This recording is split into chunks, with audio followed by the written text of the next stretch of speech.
Hey guys, it's Mr. Jackson.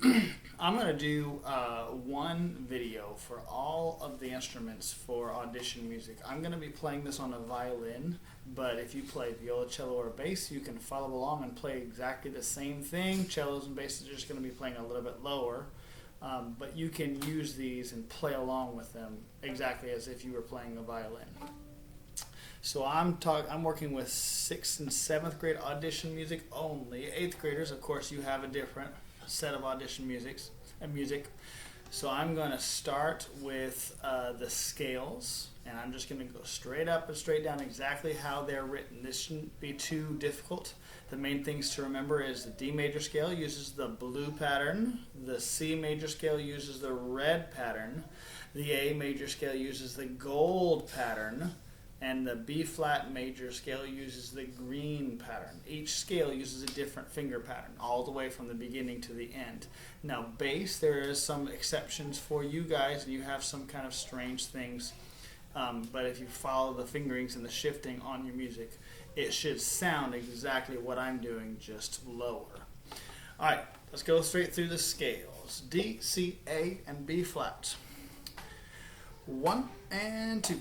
And ready, and D, go.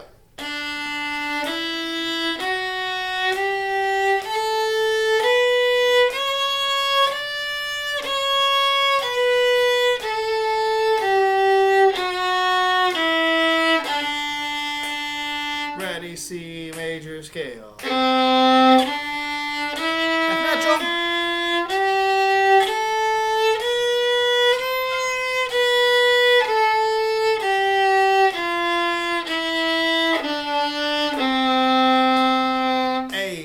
Gold pattern, ready, and go, and.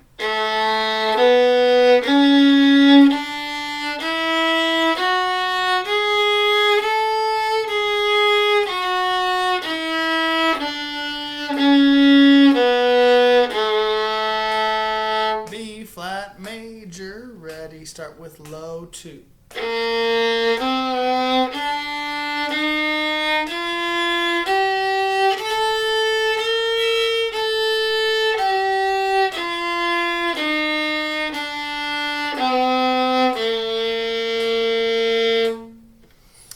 Okay, so those scales should be one note at a time, just like I played them, and you can pause between them if you need to kind of reset, but don't take.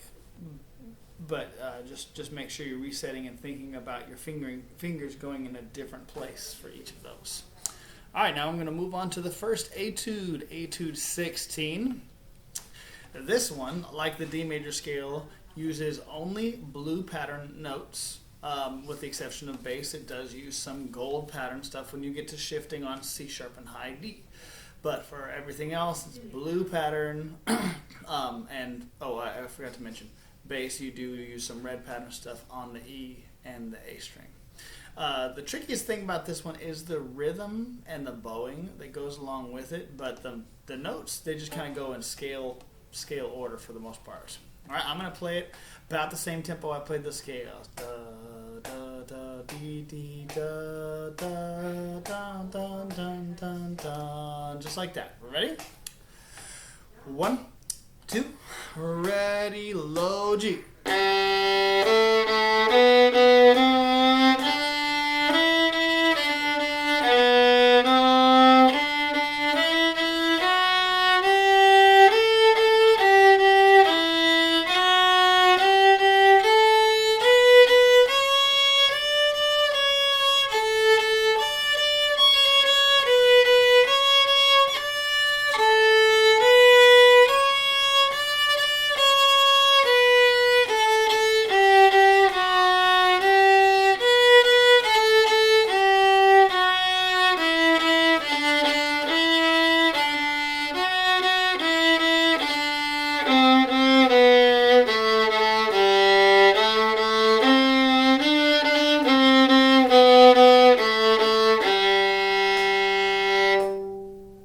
Okay, now Etude 20, which I realize is out of order, but that's the order I wanted to put these in here.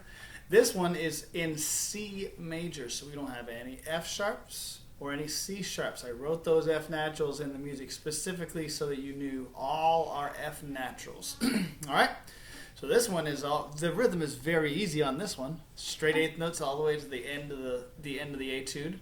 But this one uses not so many scale patterns as much as arpeggio patterns. And if you remember that fancy word, arpeggio means like skips. It's kind of like a scale, but you don't play every note. You play every other note or every 3 notes. It's just some jumping around. So this is really going to test how well your fingers are set, even if you're not using them, that hovering part. All right.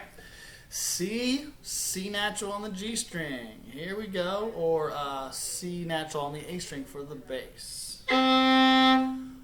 1, tay, 2, tay, D, tay, ready, go.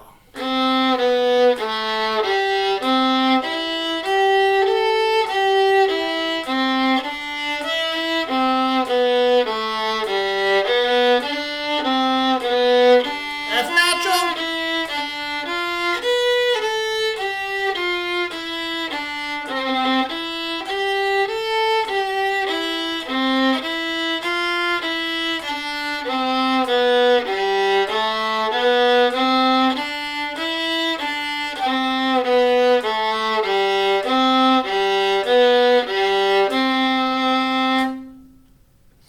So the thing with that one that might trip some people up, especially people playing cello, viola, or violin, is the fact that we have F natural on the D string, but then we switch to B on the G string, which will use blue pattern notes. So if you're on the G string, you're using blue pattern notes. If you're on the D or the A string, it's red pattern notes. So make sure you're not doing the same thing for both. All right, and finally, Etude 18. This one, you can tell what skill we're working on here. Slurs. The pattern never changes until you get to a rest. All right? Be careful to watch your C naturals and F naturals. And if I were you, I would use mostly 4th finger A for violins and violas, except for, like in the first half, I would use only 4th finger A. All right, nice, smooth, steady bow. Make sure that you're getting a good tone. A good tone for this sounds like this.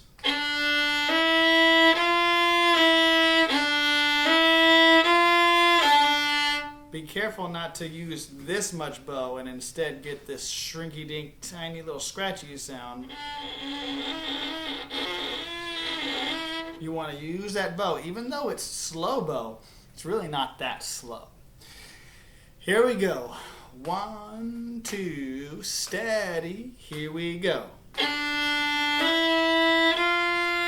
Use that whole bow.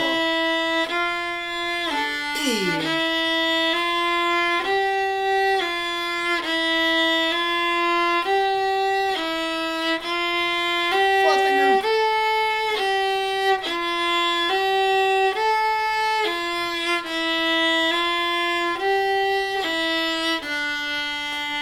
Circle set, A, go.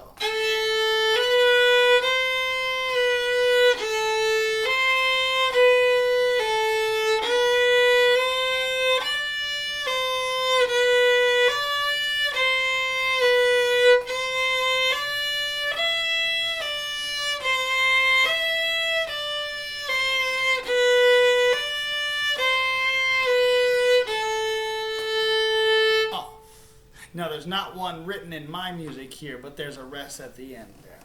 Okay, so use this video as much as you need to. If you can play it faster than I played, good. Just make sure it's clean. A person who plays it kind of slow, but plays every note cleanly, in tune, correctly, with good intonation and everything, and good tone, will do better than somebody who just blazes past it as fast as they can and misses notes, plays out of tune, scratchy tone, and all that stuff. So quality is better than quantity. Don't try to go too fast. Be as fast as you can while playing everything perfectly.